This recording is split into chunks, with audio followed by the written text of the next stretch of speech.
Você já disse sim querendo dizer não, só para não gerar desconforto na outra pessoa? Você já travou no meio de uma discussão e só conseguiu pensar na melhor resposta tempos depois, quando a discussão já tinha acabado? Você já se pegou gritando, tremendo, se exaltando por algo pequeno? Ou mentindo para evitar um conflito? Você já se pegou inventando mil desculpas para poder evitar aquela conversa que você não quer ter com aquela pessoa? Você sente que às vezes você se esforça para agradar todo mundo que está ao seu redor, mesmo que isso às vezes ultrapasse seus próprios limites? Bem, se você se viu em alguns desses cenários e respondeu sim para algumas dessas perguntas, talvez, nessas horas, não fosse você, adulta, hoje, que estivesse no controle daquela situação.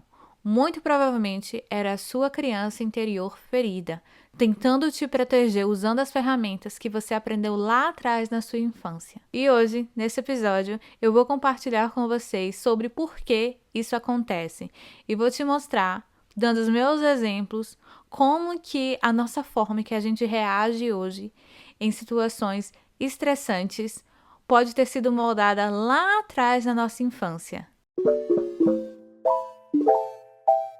Olá! Seja bem-vinda ao Resgate de Jéssica, o primeiro podcast do Brasil 100% dedicado à cura da criança interior, fundamentado na ciência do trauma.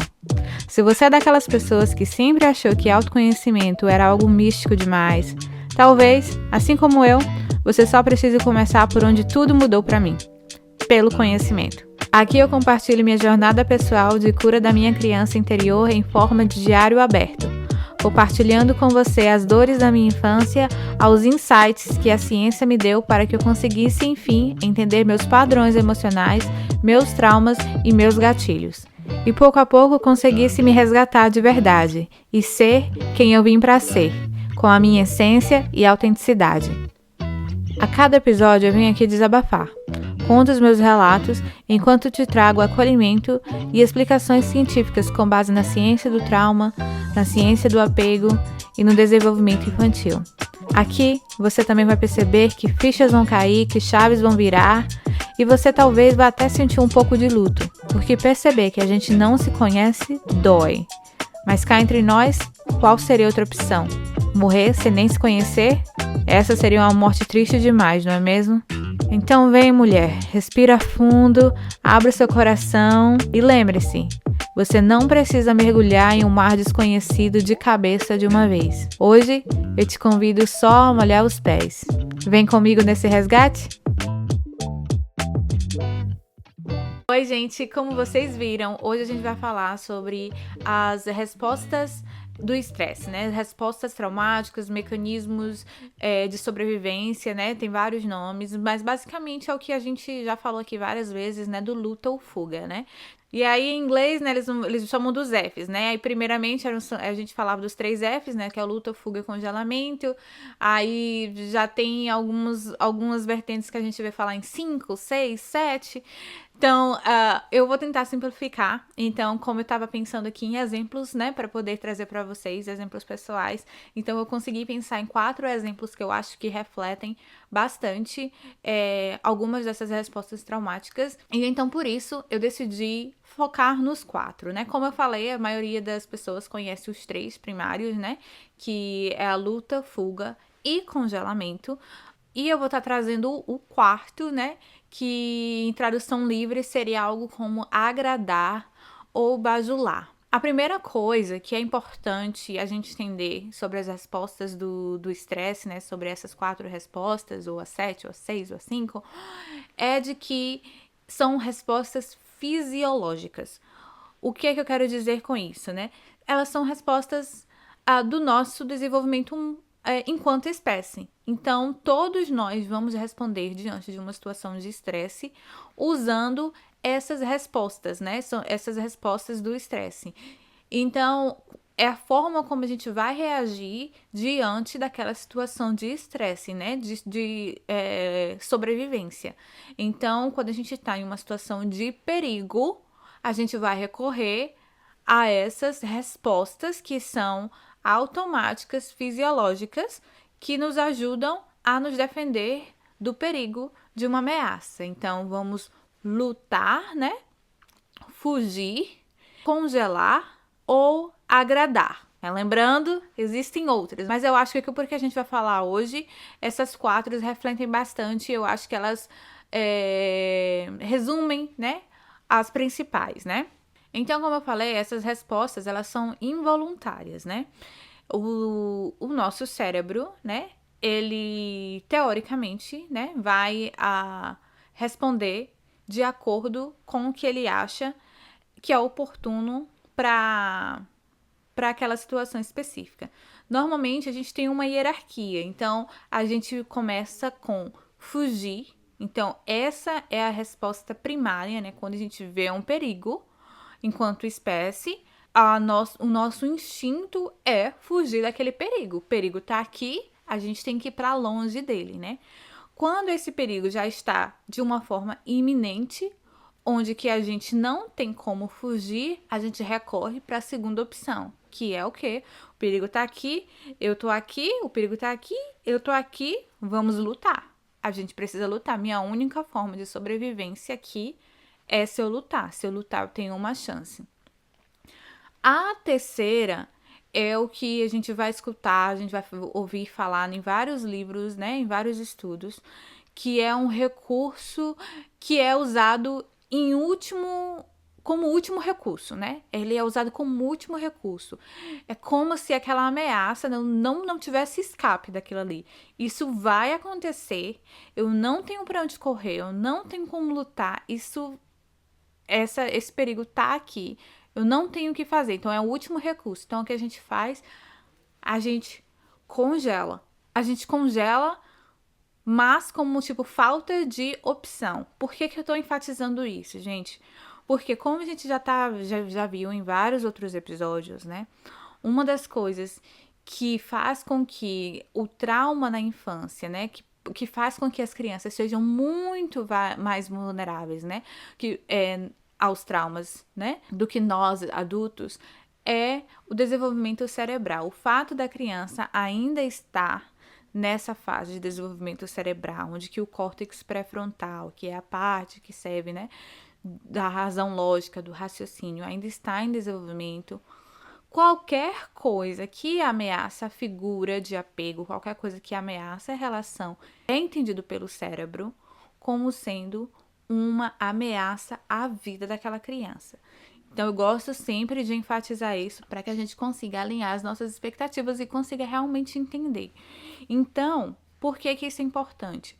Porque, no geral, a criança, ela não tem como fugir e não tem como lutar em situações em que ela é uma criança, num convívio com um adulto, em que ela não tem um apego seguro, onde ela vive em um ambiente, né, de como a gente já falou em outros episódios, de estresse tóxico. Então, no geral, nós, né, que estamos aqui nesse trabalho, que já identificamos que sofremos trauma do apego, né, mais do que qualquer outro trauma, a gente tende a ir para o congelamento, que é esse lugar de se calar, de ficar apático, de não conseguir lidar com as situações de conflito mesmo, sabe?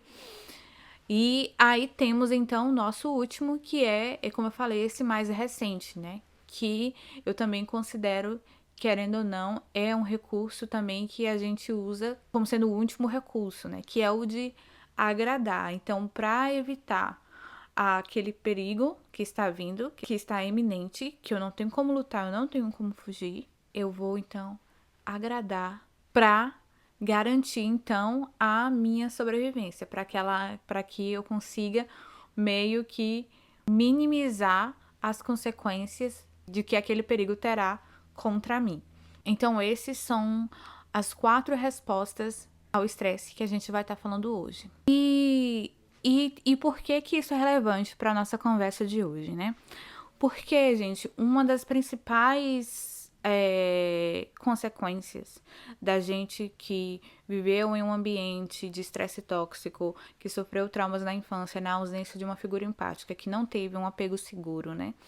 é o fato de que o nosso cérebro, durante essa fase da infância, ele foi condicionado a ativar o nosso sistema de alarme, né? Mesmo quando a gente não estava em perigo necessariamente. Porque qualquer perigo, qualquer coisa que ameaçasse a nossa figura de apego era considerado perigo, certo?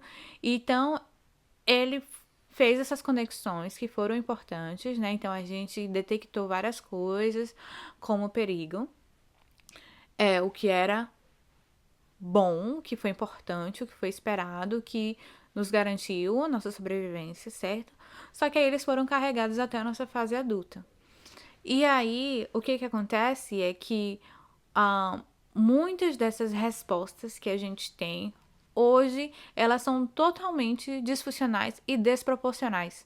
Então, quando a gente tem esse gatilho do que aconteceu na nossa infância, onde a gente buscava, né, agradar, onde a gente buscava lutar, onde a gente buscava fugir.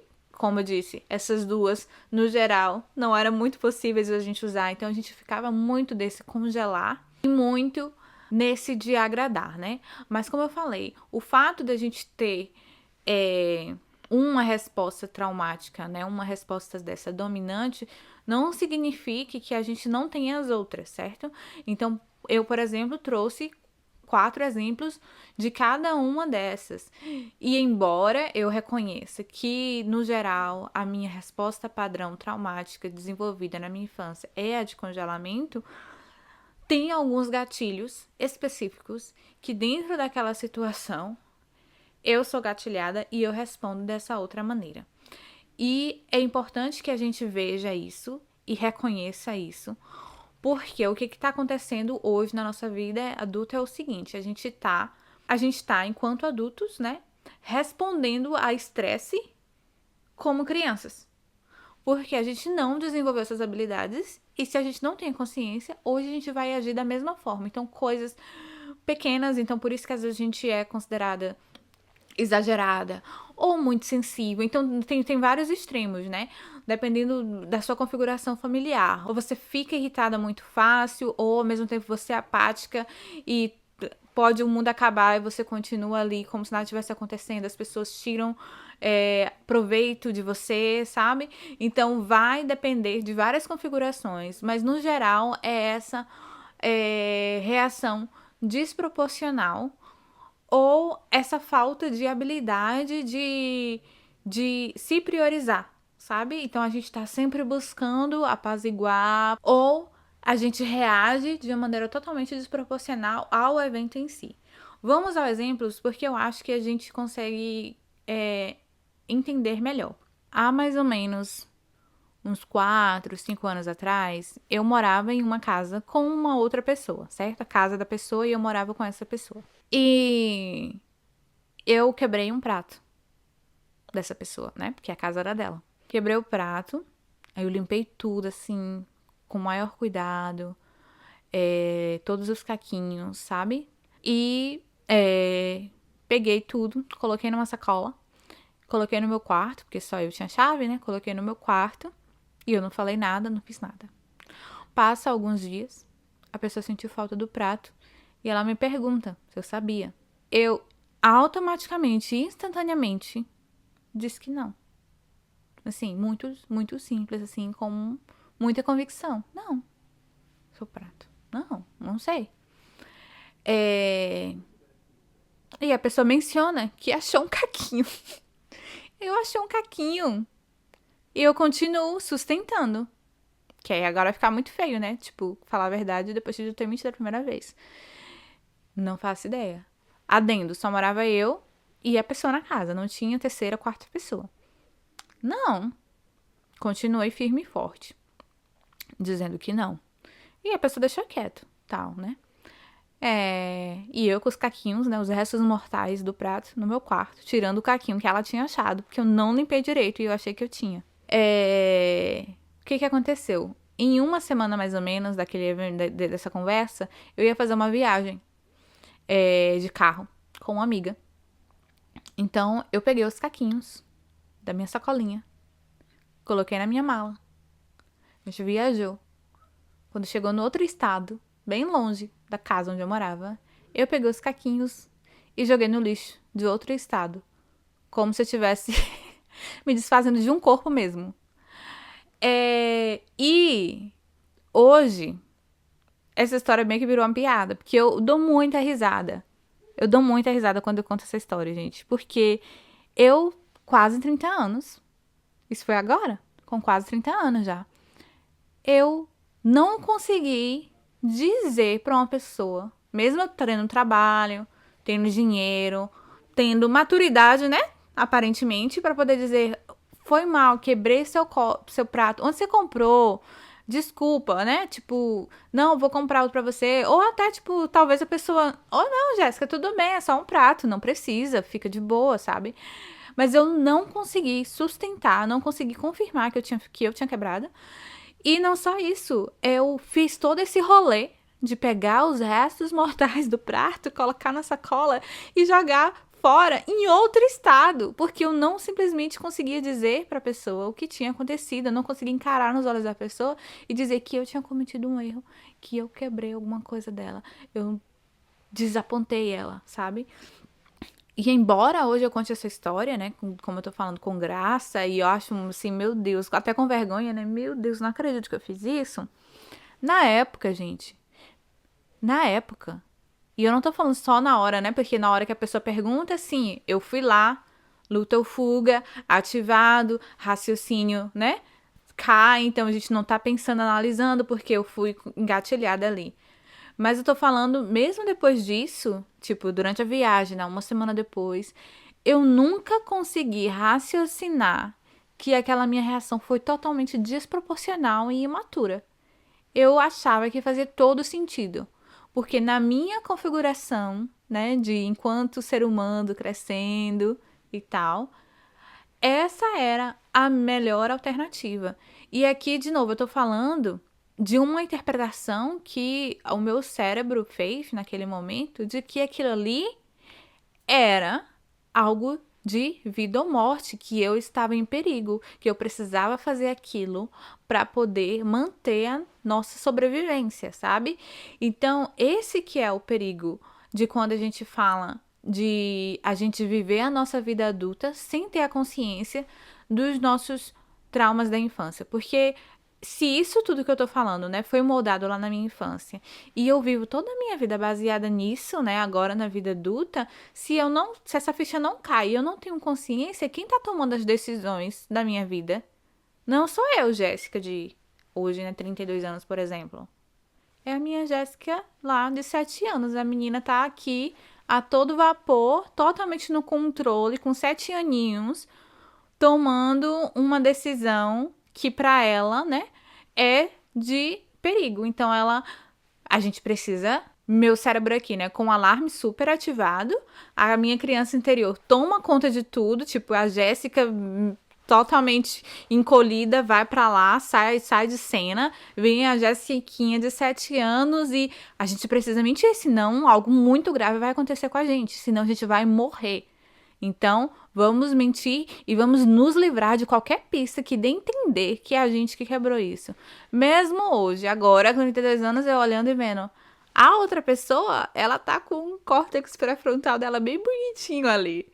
Se ela teve uma infância que isso que eu tô fazendo não faz nenhum sentido pra ela, muito provavelmente ela sabe que eu quebrei e que eu tô mentindo na cara dura dela, sabe?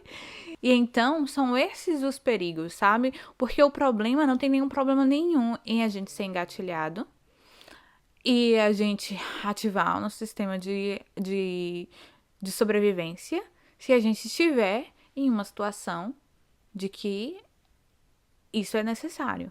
O problema é quando a gente fez esse escaneamento no decorrer da nossa vida em que coisas simples, pequenas como essa, eu quebrei um prato e eu continuo agindo como se aquilo ali fosse algo que significasse um perigo para minha vida e eu ajo de acordo com isso, em vez de agir como a adulta que sou, sabe? E como eu falei, demorou muito para eu entender isso. Na época eu não entendia isso, nem 2 anos depois, nem um ano depois. A primeira vez que eu realmente fui começar a perceber, olhar para trás e olhar para essa história e falar: Meu Deus, Jéssica, coitada. coitada, a bichinha viveu a vida toda aqui até aquele ponto, né? Sendo governada por uma criança, sabe? Em vez de si mesma. E por que então que isso acontece, né? Claramente, nesse exemplo, o que a gente percebe é qual a programação que está configurada no meu cérebro, né? É de que errar é perigoso. Quando a gente erra, a gente ameaça a nossa figura de apego. E a gente não pode sobreviver sem a nossa figura de apego. Então, se a gente errar, a gente precisa esconder, mentir. A gente não pode falar. Nossa figura de apego não pode saber. E então, é essa configuração que está predeterminada ainda, mesmo eu hoje sendo adulta, com 30 anos, e poder, sim, errar e sustentar e admitir, pedir desculpa quando tiver que pedir, propor soluções, negociar e etc. Mas como isso é um gatilho, e esse gatilho tá dessa forma configurada, a gente só vai conseguir olhar eles de fora depois que a gente observa esses padrões, a gente começa a reconhecê-los, a conhecê-los. Eu, como eu falei, né, eu não percebi nem, tipo, 1 ano depois, 2 anos depois, demorou, sabe? E aí, então, eu te pergunto, né, será que assim como eu, você também fez essa interpretação? Você também vê, né, o errar como sendo algo perigoso? Isso normalmente é muito comum na gente, né, que passa pela síndrome, né, da boazinha e que tem que ser perfeita o tempo todo. Então, se você já se identificou com essas outras falas minhas em que eu falo, né, sobre o perfeccionismo e a questão da síndrome da boazinha, então provavelmente é algo que você vai se identificar também com essa questão de enxergar o erro como sendo algo perigoso. E aí, para encerrar esse primeiro exemplo, o que eu quero te propor, te sugerir, é que quando você se vê nessas situações, né, você pode, se você conseguir, né, ter esse reconhecimento na hora, mas se você não conseguir, faça depois, vai fazendo até agora, que é você conseguir, que é você tentar reprogramar isso, mudando o seu diálogo interno, porque é esse seu diálogo interno atual, né? De que errar é perigoso, eu só erro, só faço as coisas erradas e tal. E aí a gente pode mudar esse diálogo interno para hoje eu sou adulta e eu tenho recursos para lidar com isso. Então a gente não precisa mais recorrer ao mentir, né? Dizer não fiz, ao esconder os vestígios do nosso erro. A gente tem recursos para lidar com isso. E errar é humano, né? E todo mundo erra. Então pense também em como você reage, né? Aos erros das outras pessoas, porque às vezes, muitas vezes a gente tem uma expectativa irreal com a gente mesmo, mas a gente é muito mais amoroso, entendível, carinhoso com as outras pessoas. Eu, por exemplo, como eu falei pra vocês em inúmeros episódios, eu tenho também dificuldade em dizer não, né? E porque eu sinto que se eu disser não, as pessoas não vão gostar mais de mim, as pessoas vão me odiar, as pessoas não vão achar que eu sou uma boa amiga e etc. Mas e quantas vezes eu já ouvi não de outras pessoas e continuo amiga delas, sabe? E eu entendi o que elas disseram, entendi que elas não podiam por isso, por aquilo. Então, às vezes, se a gente tentar mudar, né, os papéis, inverter os papéis, a gente consegue perceber, tipo, e se fosse fulano que tivesse quebrado um prato, como eu reagiria? Eu ficaria dessa forma, né? Que eu acho que eu tô esperando que essa pessoa vai agir, como que seria a minha reação? Então, muitas das vezes a gente consegue mudar essa percepção se a gente inverter esses papéis. Então, fica aqui o convite para você, que assim como eu, se vê nesse exemplo, né, de fugir, de tentar encobrir seus erros e não errar, e tem medo, né, de decepcionar, de desapontar as pessoas. A segunda, né, resposta ao estresse, dentro dessa hierarquia, é a de lutar. E o exemplo que eu trouxe é de algo que aconteceu recentemente no Brasil. Então, Vocês colocam aí 3 meses, mais ou menos. E que foi, eu estava numa loja, né? E eu ia fazer um pagamento. E ao passar o meu cartão, que é um cartão internacional, né?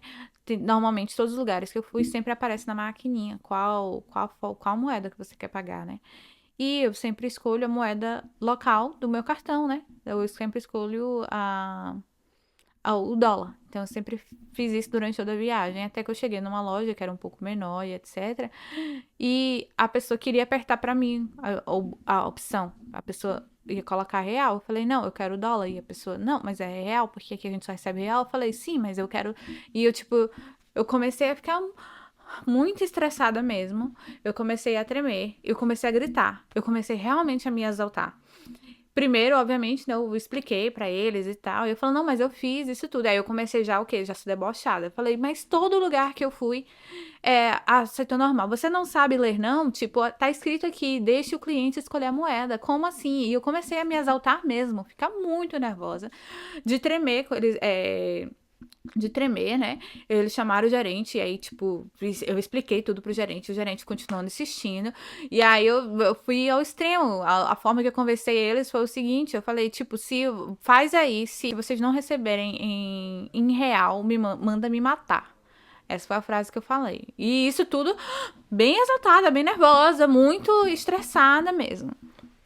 E eventualmente eles permitiram que eu digitasse, né? Aí, quando ela foi me dar a maquininha, né, para poder ir lá apertar, a maquininha tava assim. Se você não tá, se você tá ouvindo, não tá vendo o vídeo, eu tô com meu celular na mão e eu tô balançando o celular para cima e para baixo. Porque foi assim que tava, eu não conseguia. E olhando hoje, novamente, meu Deus, que reação totalmente desproporcional. Sim, eu estava certa, né? Eles estavam errados. Mas eu precisava ser debochada? Eu precisava gritar com os funcionários, né? Eu precisava estar tremendo daquele jeito. E, para contexto, os meus 2 sobrinhos estavam do lado, em frente das crianças. Então, eu estava desse jeito, totalmente ativada, explodindo, gritando, por uma coisa que eu tenho certeza que eu tenho os recursos para poder falar com eles e dialogar de uma forma educada, normal. Eu teria como fazer isso, eu sei como conversar, eu sei como convencer as pessoas e tal.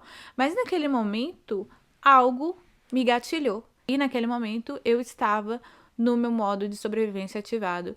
E era daquela forma que eu estava respondendo, como se a minha vida dependesse de eu lutar. Que se eu não lutasse, eu não sobreviveria.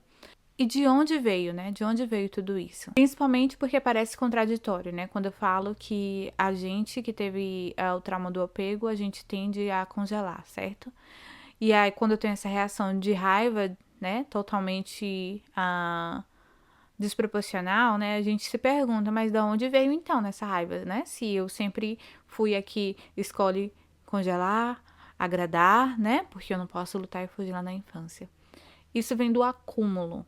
Então, a gente age de maneira desproporcional hoje na vida adulta porque a gente não aprendeu a lidar, né, com as nossas frustrações, com as nossas situações de estresse de maneira saudável. A gente teve que engolir, né? Então, a gente ouviu, engole o choro, né? Não pode demonstrar. Criança não demonstra raiva, tem que guardar tudo que tá sentindo, não pode demonstrar, né, que está com raiva, que está chateada e etc.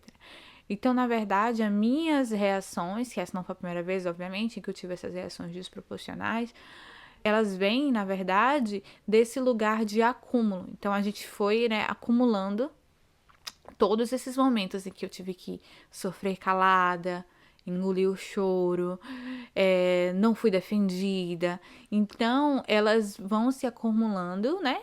E aí, quando você tem esse gatilho, você meio que libera ali todos os outros momentos em que você não lidou com a situação de estresse naquele momento. Você escolheu o congelar, o agradar.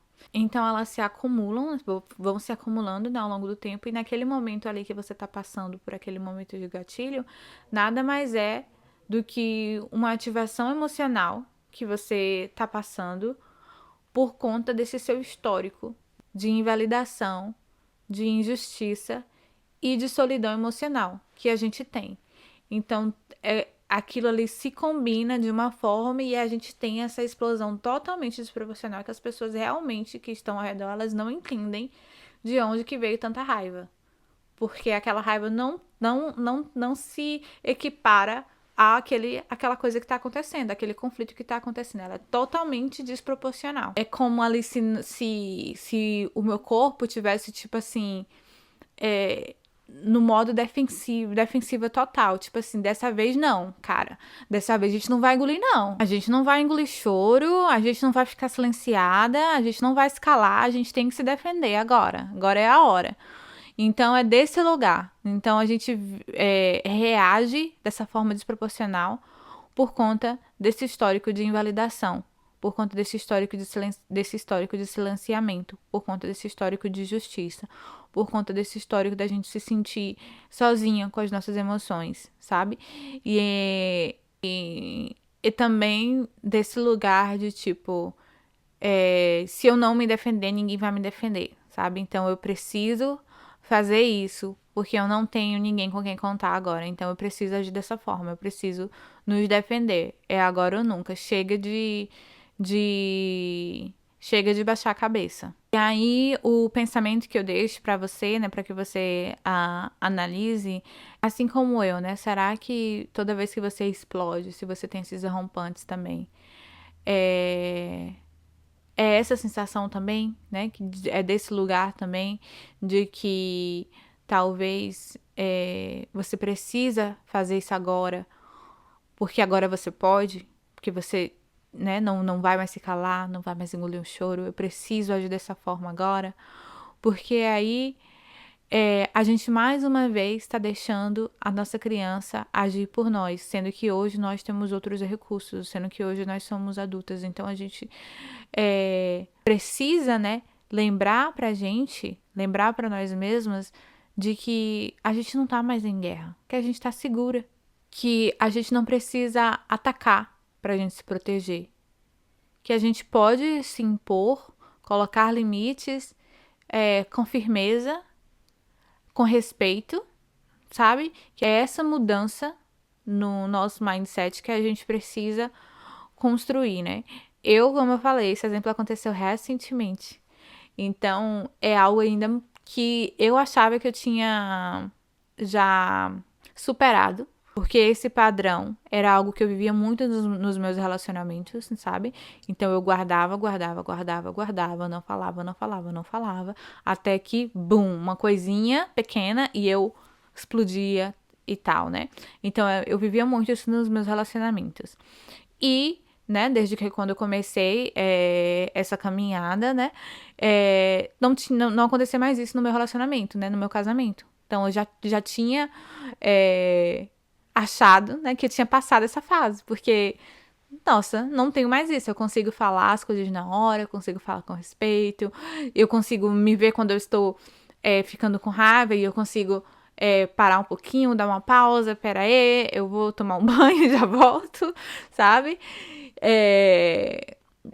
E meu marido também, ele consegue ter um diálogo aberto comigo, ele começa, acho que você tá começando a se exaltar, e aí, você quer continuar agora, vamos deixar dar uma pausa e tal, então isso ajuda também. E então, pelo fato de eu não estar vivendo mais dessa forma no meu relacionamento, como era antigamente, eu achava que eu já tinha superado isso. E aí, nessa viagem, eu descobri que não. Que ainda estamos que ainda estamos caminhando, né? Tem progresso sim, mas que ainda é uma caminhada, que ainda não tá superado, não. Que de vez em quando a criança, né? A Jéssica criança, que sofreu injustiça, que sofreu tudo calada, que passou por abandono emocional, ela, não, vamos lá, vamos que a gente tem que lutar, senão vão pisar na gente. E então, chegamos à nossa terceira resposta, né, ao estresse, que é o congelamento.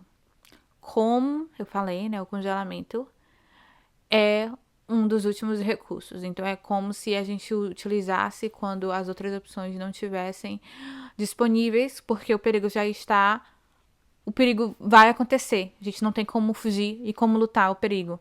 Vai acontecer. E então, né, como se o nosso cérebro dissesse assim, corpo, você precisa congelar. Porque o que vai acontecer agora é muito dolorido, sabe? É muita dor. Vamos adormecer aqui para que você não sinta nada. Então, vamos meio que anestesiar aqui, sabe? Vamos anestesiar aqui o corpo para que isso seja o menos doloroso possível, sabe? E por isso que ela é chamada de uma resposta de última instância, porque vem mesmo dessa incapacidade. O perigo tá aqui, eu não tenho para onde fugir, eu não tenho para onde correr, eu não tenho como lutar, né? E esse, particularmente, é uma resposta que é muito comum em casos de abuso sexual. Eu já falei aqui abertamente, né, do abuso sexual, que eu sofri na infância, né? Com 7 anos, na escola, onde a pessoa passou a mão, né, na minha vulva, né, por cima da roupa, mas na minha vulva. E o segundo, eu também falei, né, na legenda, na verdade não cheguei a falar no vídeo, mas eu cheguei a falar na legenda, que foi mais ou menos os 10 anos. Eu tinha uns 10 anos, né? E aconteceu um terceiro abuso. Mas eu não era criança. Eu já era adulta, eu tinha meus 20 e poucos anos, sabe? E por que eu vou falar desse assunto? Porque esse vai ser o meu exemplo para esse do congelamento. Nesse terceiro abuso, eu estava dormindo na cama, né? E a pessoa veio, entrou no meu quarto e colocou as mãos por dentro dos meus shorts. E eu acordei com um susto, mas eu fechei os olhos em seguida e meio que não fiz nada. Eu simplesmente fiquei ali esperando a pessoa acabar. A pessoa sai, né? Acaba, abre aspas, fecha aspas, sai do quarto e tal. E eu fico ali naquele paralisada ainda. A pessoa retorna e faz a mesma coisa, mas pela segunda vez. Dessa segunda vez, eu abri então meus olhos para poder ver quem era. E também não fiz nada, só esperei. E a pessoa saiu, sabe? E por muito tempo, isso deve ter quase 10 anos, né? Então, por muito tempo, embora eu já tivesse mais recursos, no sentido de que na infância, como eu falei pra vocês, o primeiro eu não contei pra ninguém, eu só fui contar durante, né, as minhas sessões de terapia. O segundo eu cheguei a contar porque eu fui perguntada sobre. O terceiro eu contei logo no dia seguinte, né? Então eu já consegui passar melhor por esse trauma. Mas uma das coisas que eu nunca entendi direito e que eu me sentia muito culpada e que provavelmente eu não falaria disso nunca se não tivesse o conhecimento que eu tenho hoje, assim, para outras pessoas, por conta dos julgamentos, é o porquê que eu não fiz nada. Por que eu não fiz nada? A pessoa, né, obviamente, como a maioria dos casos de abuso, era uma pessoa conhecida, pessoa da família. Então, eu sei que a pessoa pararia, até porque a pessoa não foi adiante com o pior, né? Foi o toque ali, né? A carícia e tal. E eu sei que se eu tivesse feito menção de que, ei, eu acordei, né? Contexto também, né? Eu tinha bebido, né? Então, eu acredito que uma das coisas que fez com que a pessoa fizesse o que ela fez foi porque ela achou que eu tava muito bêbada, que eu não ia lembrar, que ter, etc.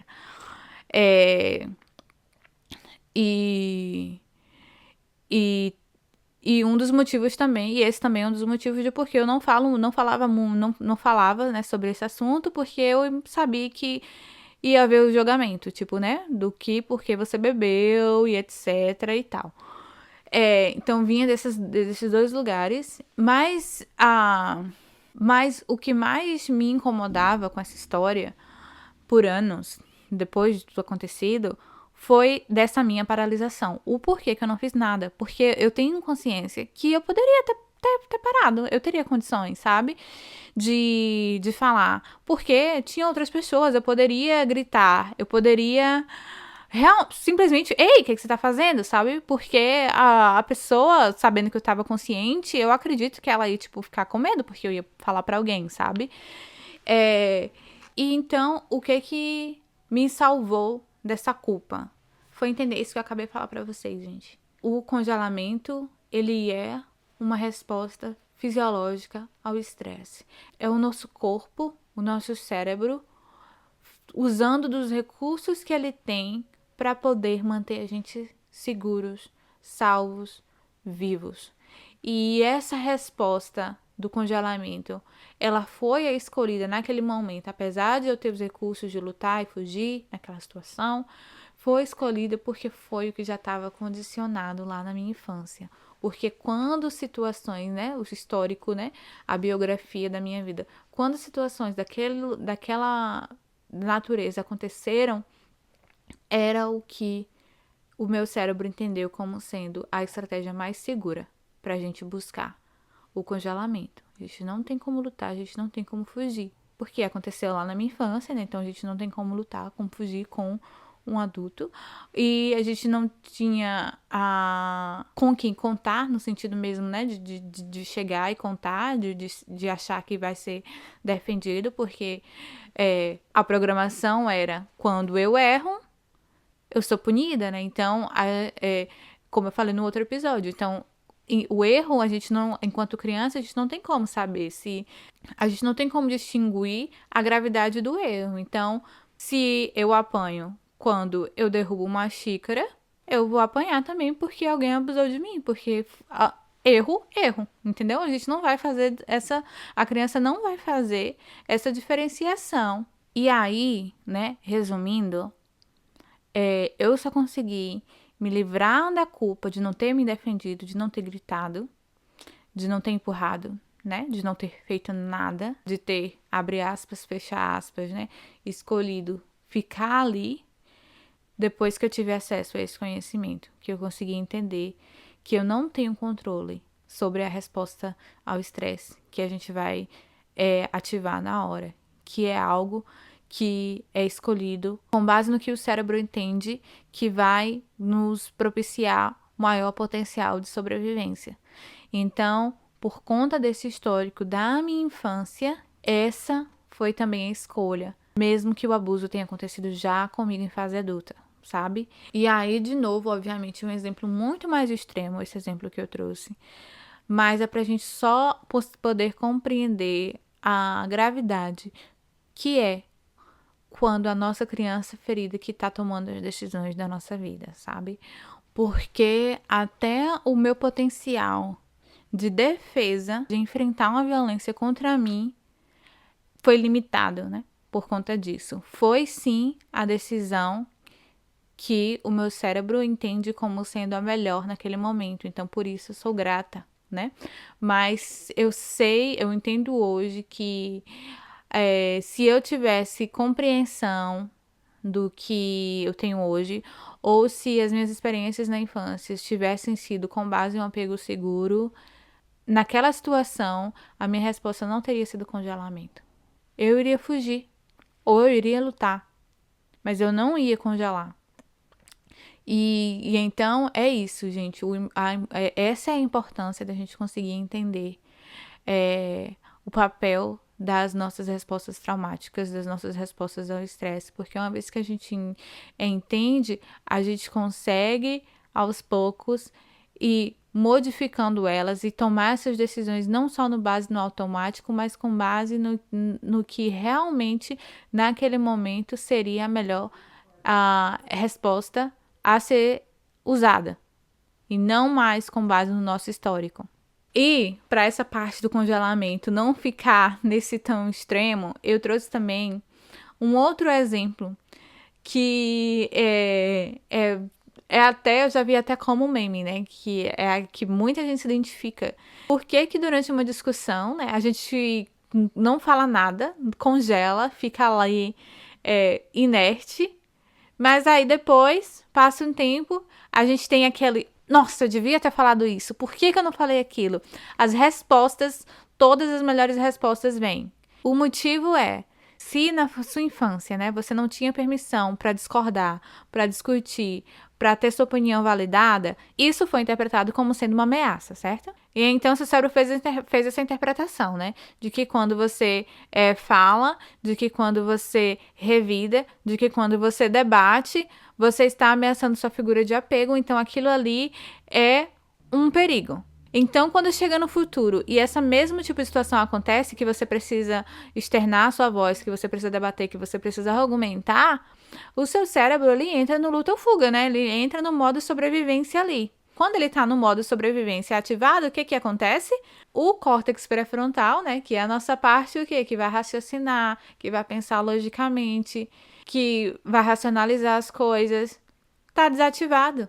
Então, seu cérebro ativou o modo sobrevivência, você foi pro congelamento porque foi isso que você fez na sua infância toda, congela, paralisa, porque você tá no modo sobrevivência. O seu córtex pré-frontal está desativado, então você não tem como pensar de forma lógica. O seu corpo, o seu cérebro está tomado apenas pelo modo sobrevivência. Só sistema límbico ali, a puro vapor. E aí, depois que acabou a situação, que você se acalmou, que o seu córtex pré-frontal tá ativado, e aí você vai lá e começa a dar replay, né, na conversa toda, e aí que você vai vendo que, eu podia ter falado isso, podia ter falado aquilo, por que que eu não falei aquilo? E isso é muito interessante da gente entender. Se vocês forem ver, por exemplo, casos de pessoas que foram abusadas emocionalmente, psicologicamente, às vezes até sexualmente também, e de que elas são colocadas em cativeiro, sabe? Mas que a porta, por exemplo, estava aberta e a pessoa não saiu. Às vezes a pessoa até viu que a porta estava aberta, viu a chave, que alguém esqueceu a chave, mas é porque ela já tá nesse modo sobrevivência de congelamento. Então, essa parte do córtex pré-frontal não está ativada, né? Então, que vai fazer com que você pense, raciocine, faça um plano, um planejamento de como eu vou sair. E outro, porque você já tentou fugir e lutar e não conseguiu anteriormente. Então, o congelamento é como se fosse uma desistência, no sentido de que a gente não tem como sair daqui, a gente não tem como lutar com essa pessoa. Qual a forma que ainda nos resta aqui pra gente sobreviver? É só se a gente desistir. A única forma da gente amenizar a nossa dor agora é essa. Eu não tenho mais recursos, esses recursos não estão disponíveis para mim mais. E aí, então, o questionamento que eu deixo para você, né, que tá me ouvindo, sobre essa questão do congelamento, você já parou para pensar, né, que o motivo por que você trava, paralisa em determinadas situações, não é mais porque você não consegue defender. Não é mais porque você não tem força.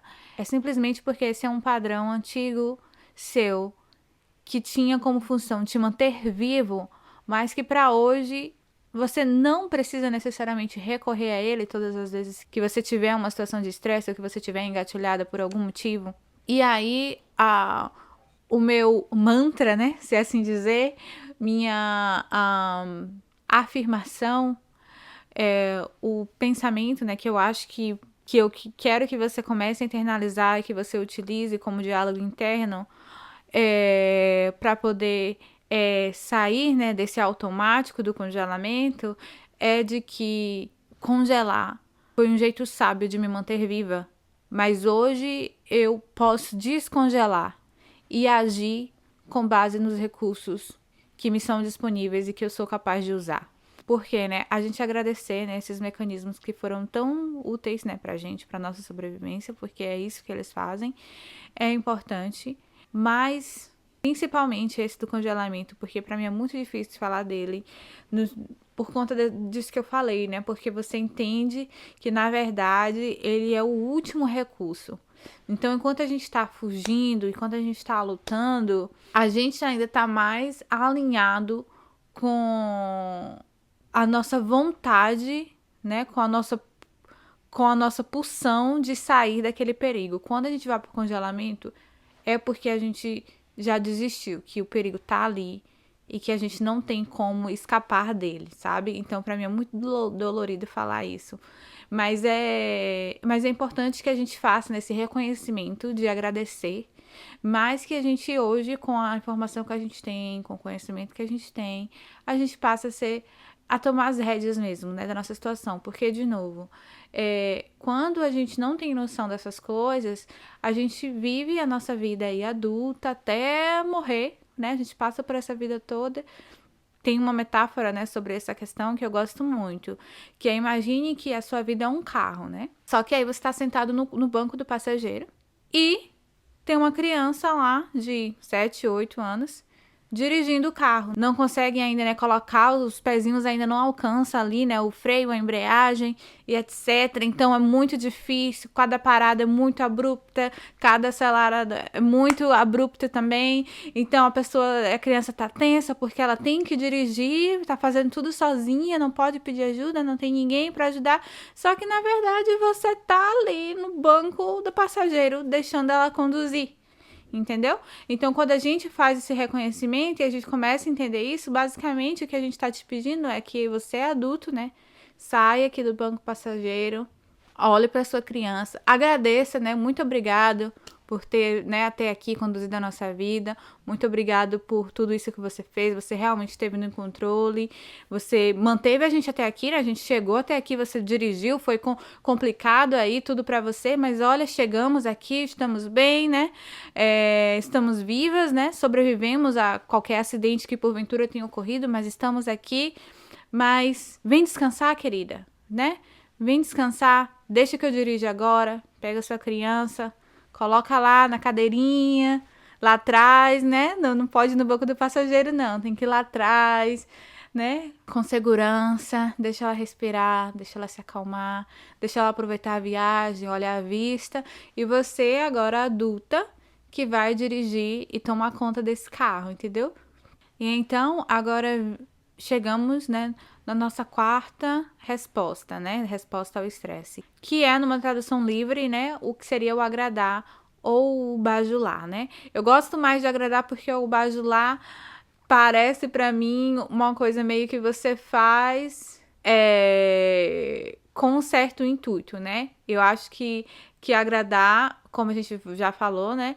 São respostas automáticas de sobrevivência. Então, se é automático, não tem como você estar ciente do porquê você está fazendo, certo? Então, eu acho que agradar, pra mim, eu acho que eu vou acabar usando mais. Mas eu já ouvi falar também em submissão. Então, você vai provavelmente ver outras traduções e tal. Mas aqui eu vou me referir ao agradar. E essa é uma história também engraçada, né? E, por incrível que pareça, existem muitas histórias assim, que eu também já vi na internet, das pessoas comentando e tal, todo mundo dando risada, né, como se fosse engraçado. É engraçado, eu também dou risada com as minhas, mas você sente, depois que você entende, você fica sentindo essa tristeza, né, essa solidão, porque você entende o porquê daquilo. Que é o fato da gente não conseguir desagradar as pessoas, né, então a gente acaba dizendo sim pra tudo, mesmo quando a gente tá contratando serviço, pagando e etc. Às vezes a gente sai da loja comprando mais, simplesmente porque a gente acha que a gente tá gastando o tempo da vendedora, do vendedor, então a gente tem que comprar, mesmo que a gente não gostou e etc. E por aí vai. E essa história é uma história também que aconteceu relativamente recente, deve ter uns 2, 3 anos. Isso que foi, eu fui fazer uma tatuagem, fui fazer várias tatuagens e tal. E aí, chegando lá, uma das tatuagens que eu ia fazer, né, eu já tinha escolhido o local, mas ela me sugeriu outro local, devido a vários fatores, ela me explicou e tal. E aí, tá bem. E aí, ela fez lá o decalque bonitinho. Quando ela começou a ligar a maquininha, o meu modo de sobrevivência ativou na hora. Porque eu não queria ir naquele lugar que ela tava me sugerindo. Eu queria no lugar que eu tinha escolhido, apesar dos pesares, apesar de tudo que ela falou. Porque era uma tatuagem que eu já tinha pensado, né? Já tinha me preparado pra aquele lugar. Quando ela chegou e me sugeriu, eu não quis desagradar ela, então eu falei, ok, né? Só que aí quando ela começou a ligar a maquininha pra começar a tatuar, já tava tudo com o decalque, tudo bonitinho, preparado, só pra eu ficar ali de boa e começar a tatuar. Eu comecei a ficar, tipo, e agora? O que eu faço? E ela organizando e eu, o que eu faço? Meu Deus, e, tipo, cada hora que eu via o barulho da maquininha, quando ela tava encostando, eu, para! Eu consegui falar. Graças a Deus eu consegui falar, porque se fosse um pouquinho, uns aninhos antes, eu muito provavelmente, eu iria sair do estúdio com uma tatuagem em um lugar que eu não queria, simplesmente porque eu não conseguia olhar para a tatuadora e dizer para ela que eu queria no lugar que eu queria e não no lugar que ela queria. Eu não queria desagradar, eu não queria incomodar. Ela já tinha feito o decalque, eu não queria que ela refizesse o decalque. Eu não queria, sabe? Então, tipo assim, isso já veio de um histórico também, de vários momentos em que eu saí da loja com mais coisa do que eu deveria porque eu achava que estava incomodando a vendedora,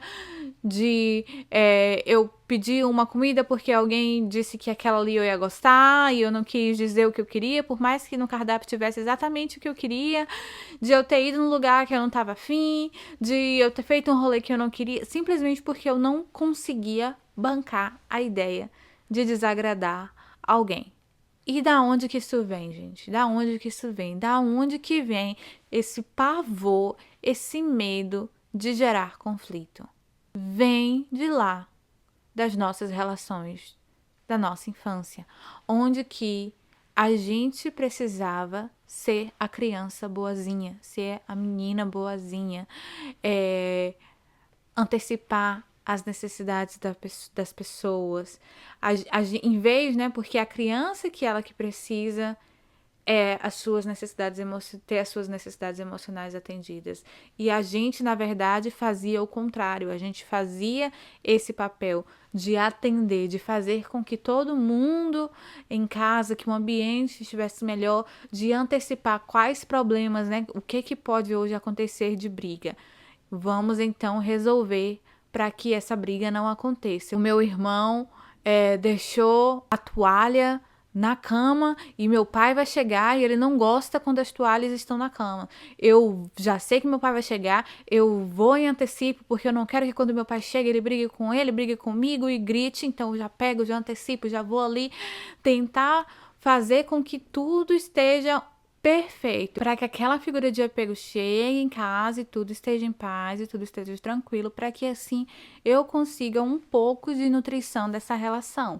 Porque quando há outras preocupações, né, eu não tenho esse vínculo. Então você tá sempre antevendo possíveis problemas e colocando panos quentes, né, para que você consiga um mínimo de nutrição emocional, ou até mesmo que você consiga a ausência da punição, das brigas, dos gritos ou da distância emocional. E então, quando hoje na vida adulta a gente age dessa forma, né?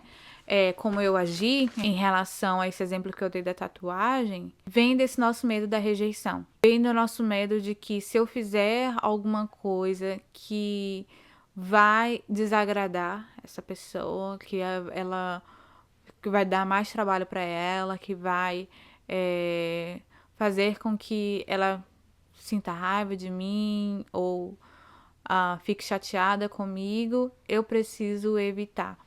Então, quando nesse exemplo eu quase saí do lugar com uma tatuagem, um lugar que eu não queria, algo que é fixo, gente, algo que ia ficar na minha pele gravado, não seria uma decisão racional pensada, né, de uma adulta de 30 anos, né? Porque é um serviço, eu tô pagando, é o trabalho da pessoa, então refazer faz parte do trabalho. Qualquer pessoa que trabalha, né, prestando um serviço, né, está sujeito a críticas, porque a gente está colocando em jogo, né, o nosso serviço.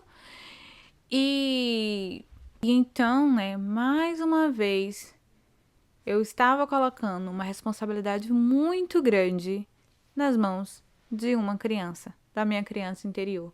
E ela que estava tomando as decisões da minha vida. Ainda bem que nessa fase, né, eu já estava um pouquinho mais evoluída. E eu acho que também o fato, né, de ser uma tatuagem em si, provavelmente se fosse um corte de cabelo, uma tintura, né, uma coisa assim, uma sobrancelha, teria saído de lá com algo que eu não queria, mas por ser uma tatuagem, eu acho que isso foi a mais agravante e fez com que eu conseguisse finalmente, acho que talvez pela primeira vez que eu recusei, que eu solicitei, né, uma mudança em algum serviço na minha vida. E deixa eu falar pra vocês, isso me libertou. Porque vocês não sabem, depois que eu consegui fazer isso, dessa vez na tatuagem, eu consigo fazer isso em várias outras situações. Eu lembro que logo em seguida eu fui fazer minha sobrancelha. E aí, eu não tinha gostado de início, tipo, não é que eu não tinha gostado, tipo, eu achava que dava ainda pra tirar em algum lugar, o desenho e tal. E aí ei, tem como, né? Tipo, assim, assim, assado? A pessoa fez. Fui e falei, não, ainda não tá legal, aqui, aqui, aqui. E eu consegui. E eu não tive nenhuma reação, tipo, de alerta, de ativação, sabe? Tipo, não teve respiração ofegante mais, não teve o coração acelerado, tipo, foi normal.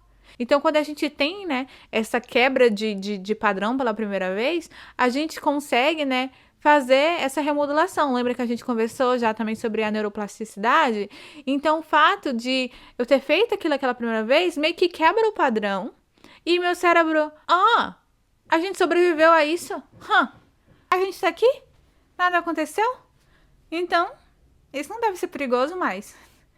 E aí, as outras vezes, isso já foi acontecendo de uma forma mais natural, ao ponto de que hoje eu consigo me expressar melhor sem nem passar pelo alarme, né? Pela ativação. Simplesmente gera um desconforto ainda, né?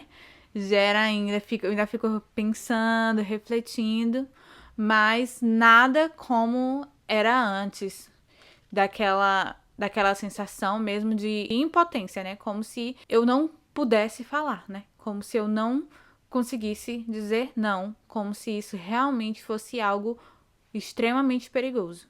E aí, né, minha pergunta para você nesse momento é: quantas vezes você já disse sim, mesmo que esse sim significasse que você está traindo a si própria?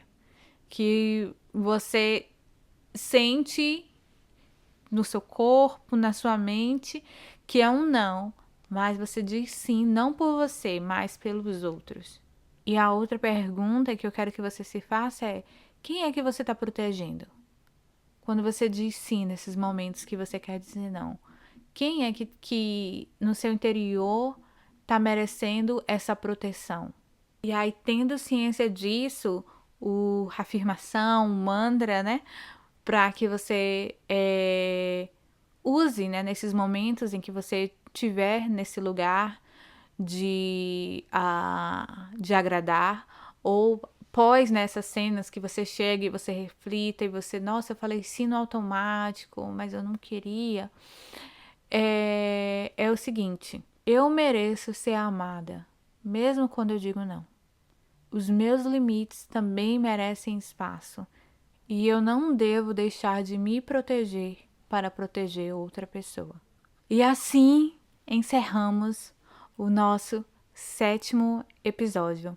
Eu agradeço demais por você, mais uma vez, por estar aqui, me ouvindo, escutando os meus relatos, aprendendo um pouco comigo. Se você gostou desse episódio, eu te peço, por favor, me avisa.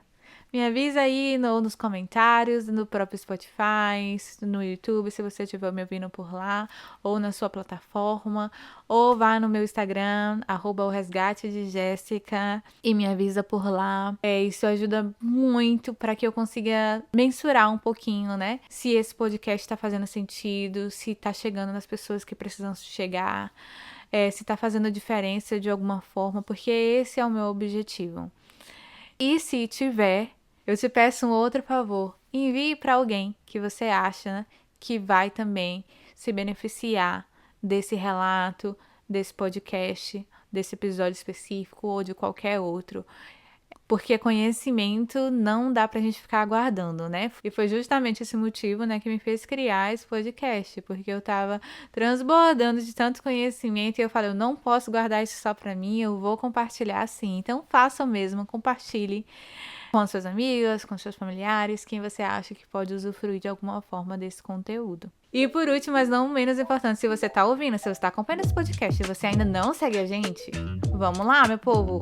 Por favor, não vai te gastar nem 5 segundos. Simplesmente segue aí, ou no Spotify, no YouTube, ou na sua plataforma, porque isso vai ajudar muito o famoso algoritmo entender quem são as pessoas que precisam ouvir esse podcast. Porque as pessoas que precisam ouvir esse podcast são pessoas assim como você. Então isso ajuda muito também. É isso. Espero que vocês tenham gostado. Um beijo. Um cheiro e lembre-se, o conhecimento direciona, mas só o amor iluminará o caminho. Até mais!